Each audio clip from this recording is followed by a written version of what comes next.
This book is the result of more than 2 months of intensive daily reporting from the White House and several more months of extensive interviews with every senior West Wing official from the president and vice president on down.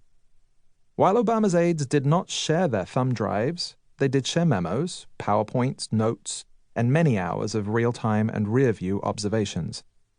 The initial idea was to paint a portrait of a White House at work, as it pivoted from governing to campaigning in the midterm elections and beyond. The traditional notion of the first year or of the first 100 days seemed totally arbitrary.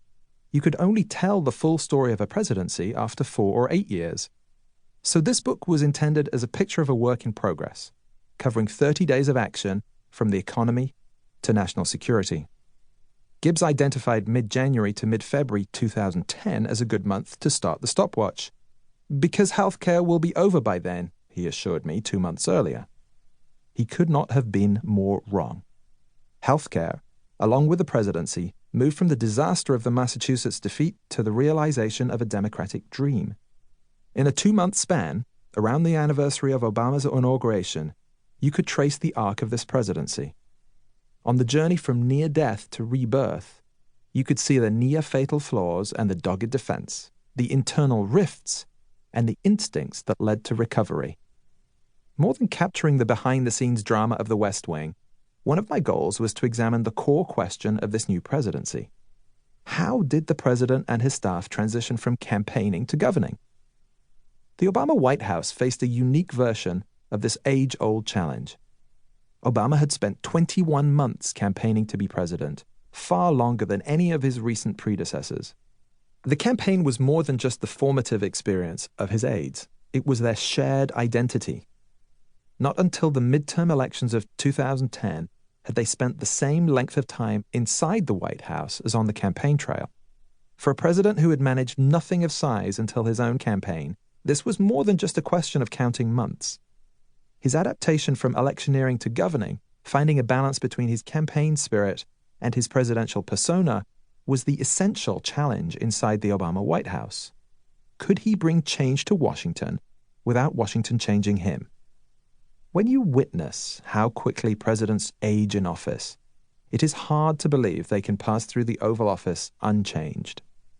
Obama's fresh candidate face had rapidly grown as scored and worn as his temples had grown gray. Perhaps a president's core principles survive intact even as he shifts his positions on policies. But even Obama's closest aides conceded there were changes, if only in his style of decision-making. It's like watching kids grow. If you're there every day, you don't really see it, said David Axelrod, Obama's senior advisor and chief strategist. The remarkable thing about him was how natural governing was from the beginning. He looked comfortable in there on the first day. I'm too close to know how he's changed. When you have to make the kind of decisions he's made, you become wiser. I think the decision-making process becomes easier. You know what you need to make decisions, and you know what you need to get there.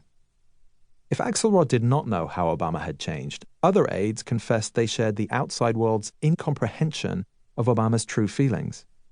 There was an inscrutable quality to his steadiness, which could make him seem calm in a crisis and clinical in a catastrophe. Did he ever enjoy the office of the presidency, which he had worked so long and hard to win? I'd love to know the answer to that question, said one long-standing aide. Does he enjoy being president? He doesn't show it. Other than getting gray hair, there seems no difference to me. He still has a sense of humor, but he's an amazingly steady guy. Others witnessed something other than steadiness. A steeliness when shutting down even closer aides, and a soft touch when opening up to others. Senior staff spoke privately of policy discussions that ended with a piercing presidential stare and an icy, abrupt command from Obama. Next! That brusque manner was a stark contrast to the personal attention he paid to those who needed help. He encouraged overweight staffers to shed pounds. He gave one aide a salad for lunch, then listened to him protest that he could take care of his own health. I love you, man, said Obama. I want you to look after yourself. Eat the salad. He sympathized with staffers when the media came after them, as they came after him on a regular basis. Axelrod felt miserable when a New York Times profile criticized his own performance after the Massachusetts defeat. Later that day, Obama walked into Axelrod's office and slumped into his sofa. It's just Washington nonsense, he said. Don't worry about it. Axelrod was surprised that his boss took the time to lift his mood. "He's not cold and detached," he said. "He's the first person to be concerned if you're having a bad day. He's attuned to people's moods in ways you don't expect." For all his self-discipline and steadiness, Obama found it hard to dismiss the Washington nonsense quite so easily himself. Despite his advice to Axelrod, he seemed obsessed by the media coverage and consumed it voraciously. "He reads everything," said one close aide, "and I mean everything. Every news story, every column. It's driving everyone crazy."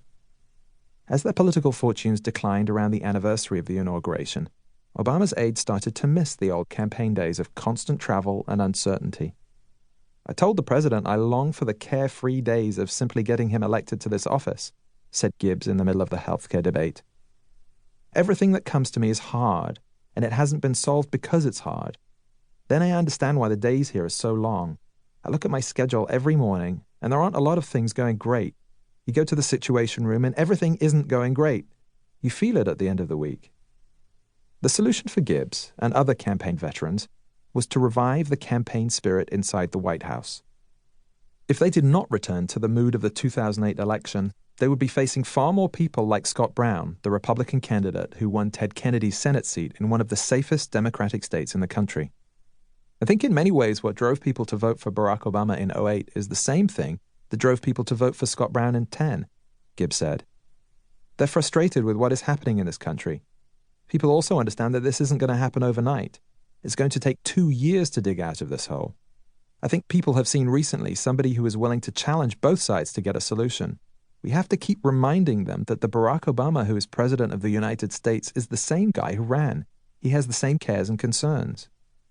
Perhaps that was true of his politics, but the pressures of the presidency, the constant scrutiny and security, seemed to turn his focus inward once he entered the black gates of the White House. Obama's circle of friends and confidants shrank rather than expanded. "Our conversations are a little more intimate now because there are very few people he can really talk freely with without them misreading something into it," said Obama's close friend Marty Nesbitt. "He's more inclined to think out loud when I'm around." How and why Obama grew detached from change, even as he was enacting big changes, is one of the stories at the heart of his White House. It's the paradox of a president who wanted to effect change while seeming unchanged, who entered office on a wave of public emotion while appearing unmoved by it all, who campaigned as an outsider and governed as an insider. In this defining period of his presidency, he was forced to re-examine himself and his team. From the depths of a brutal winter inside the Oval Office to the beginnings of spring in the Rose Garden, this is a tale of despair and discovery, of survival and revival.